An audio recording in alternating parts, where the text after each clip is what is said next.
que deu, Cristian? Que você tá triste, homem? Era porque... Ó, o que deu? É porque o rio ele tava muito grande aí. Chegava mais ou menos até ali.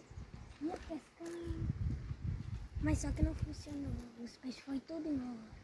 Por quê? Tá muito seco o rio? Uhum, foram para outro rio. E agora? Vai ter que voltar pra casa sem peixe agora. Você tá triste agora, não?